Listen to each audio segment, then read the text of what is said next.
Welcome to the Real English Talk podcast. This is the place where you learn how to speak English naturally and confidently so you can have real conversations without fear or stress. In today's episode, you're going to learn why perfect grammar is actually holding you back from speaking English fluently, using real examples, psychological insights, and practical speaking strategies. By the end of this episode, you will know exactly why communication matters more than perfection and how to break free from the grammar trap that stops so many learners from speaking. If you want to speak English with confidence and sound more natural, make sure to subscribe to the channel and turn on notifications so you never miss a lesson. Now, let's get started. Let's join our hosts. Hello, and welcome back to Real English Talk podcast. I'm Sarah. And I'm Michael. Hi, everyone. We're so happy you're here with us today. We make videos to help you speak English with confidence, step by step, and without stress. Today, we're talking about something really important: why perfect grammar won't help you speak. A lot of learners feel frustrated because they study grammar rules for years, but when it's time to speak, they freeze. Exactly.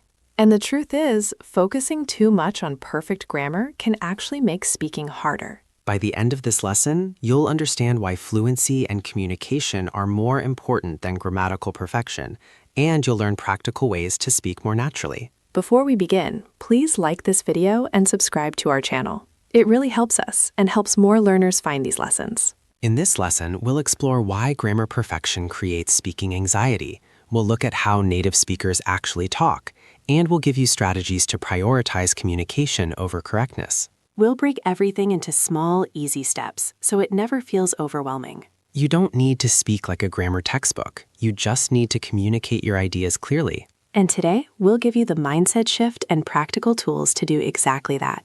So take a deep breath, relax, and let's get started.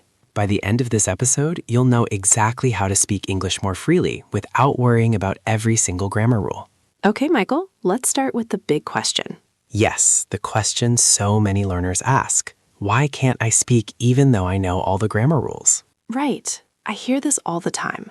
Students tell me, Sarah, I studied English grammar for 10 years. I can pass grammar tests. But when someone asks me a question, my mind goes blank. That's the grammar paradox. You know the rules in your head, but you can't use them in real time. Exactly. And here's why. Speaking is a performance skill, not a knowledge skill. What do you mean by that? Well, think about it like learning to drive a car. You can read all the books about driving. You can memorize all the traffic rules. But that doesn't mean you can actually drive. Oh, I love this comparison, because driving requires practice, muscle memory, and quick reflexes. Exactly. Speaking English is the same. You can know all the grammar rules, but if you never practice speaking, you won't be able to do it automatically. So the problem isn't that you don't know enough grammar. The problem is you're trying to think about grammar while you speak. Yes, and that's impossible to do at normal conversation speed. Let me give you an example. Imagine you're in a conversation and someone asks you, "What did you do last weekend?" Okay, simple question. Right. But if you're focused on perfect grammar, your brain starts thinking, okay, this is past tense. I need to use did. Wait, is it I go or I went? Oh, irregular verb. And where does the adverb go? Did I use the correct preposition? And while you're thinking all of this, 5 seconds have passed, and the other person is staring at you, waiting for an answer. Exactly. And now you feel embarrassed, so you say nothing. Or you say something like, I go shopping? And that sounds more unnatural than if you had just said, I went shopping with my friend, even if that's not grammatically perfect. Right, because communication is about getting your message across, not about being perfect. Let me ask you something, Michael. When native English speakers talk, do they use perfect grammar all the time? No, absolutely not. In fact, native speakers break grammar rules constantly. Give us some examples. Sure. Native speakers say things like, me and my friend went to the store.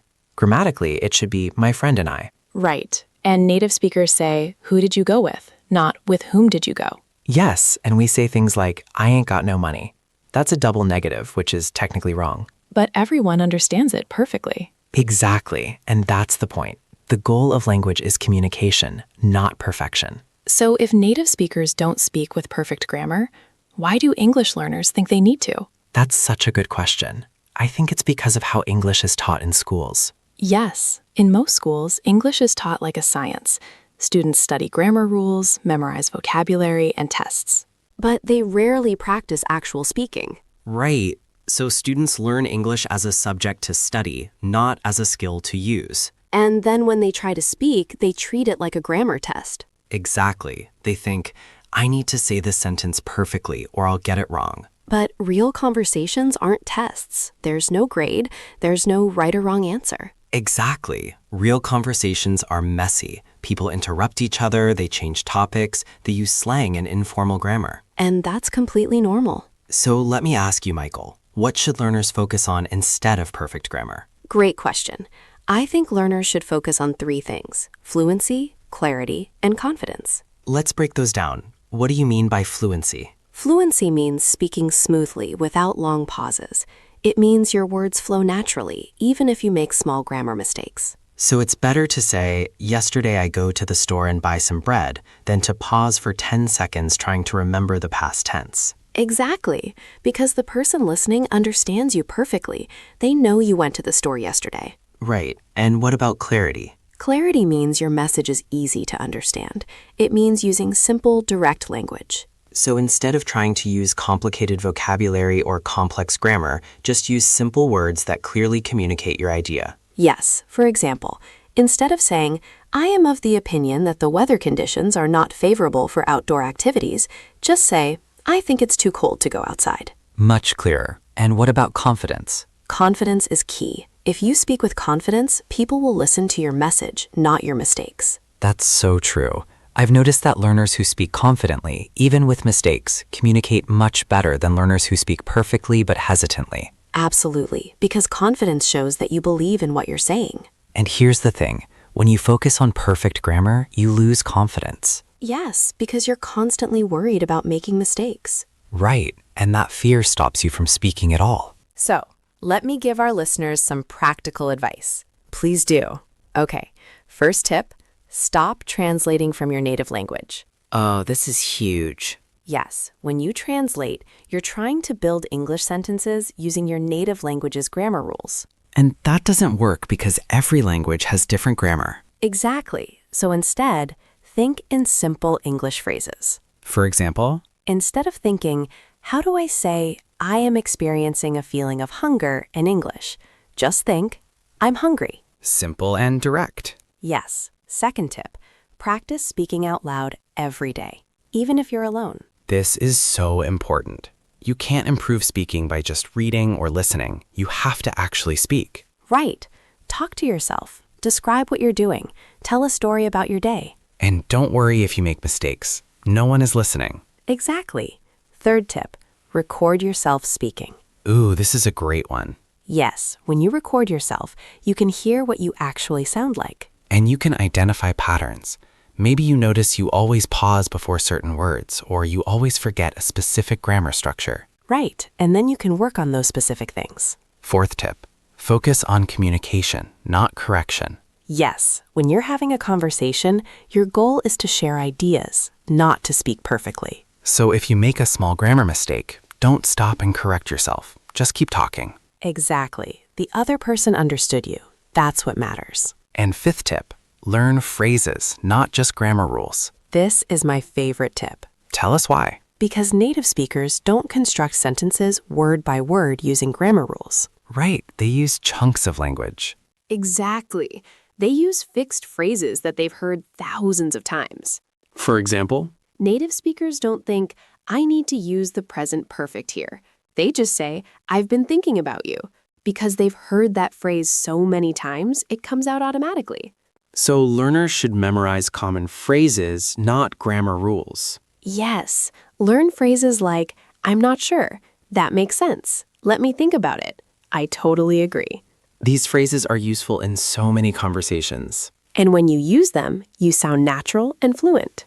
Okay, Michael, let me ask you something. Some people might be listening and thinking, but doesn't grammar matter at all? That's a fair question. And yes, grammar does matter. But here's the key. Grammar matters for comprehension, not for perfection. What do you mean? I mean, you need enough grammar to be understood. If your grammar is so bad that people can't understand your message, then yes, you need to improve. Right. But most learners already have enough grammar for basic communication. Exactly. The problem isn't their grammar knowledge. The problem is their fear of making mistakes. So the solution isn't more grammar study. The solution is more speaking practice. Yes, and here's the beautiful thing. When you practice speaking more, your grammar actually improves naturally. How does that work? When you speak, you start to notice patterns. You hear yourself make the same mistake multiple times, and your brain naturally starts to correct it. So you learn grammar through using it, not just studying it. Exactly, and that's much more effective. I love that. So to summarize, perfect grammar won't help you speak, because speaking is a performance skill, not a knowledge test. Right, and native speakers don't use perfect grammar anyway. Focus on fluency, clarity, and confidence instead of perfection. Practice speaking every day, even if you're alone. Learn phrases, not just grammar rules. And remember, communication is the goal. Not perfection. If you can get your message across, you're doing great. So stop worrying about every little grammar mistake and start speaking with confidence. Before we finish today's episode, I want to ask you all a question. Yes, we'd love to hear from you. What's the biggest thing that stops you from speaking English? Is it fear of mistakes? Is it lack of vocabulary? Or is it something else? Leave a comment below and let us know. We read every comment and we use your feedback to create better lessons. And if you found this episode helpful, please share it with a friend who's learning English. Yes, sharing helps other learners discover these lessons. Thank you so much for listening today. We appreciate you being here. Remember, you don't need perfect grammar to speak well. You just need the courage to start speaking. So go practice, talk to yourself, record yourself, make mistakes, and watch your confidence grow. We'll see you in the next episode. Until then, keep practicing, keep learning, and keep speaking English with confidence. Bye, everyone. Bye.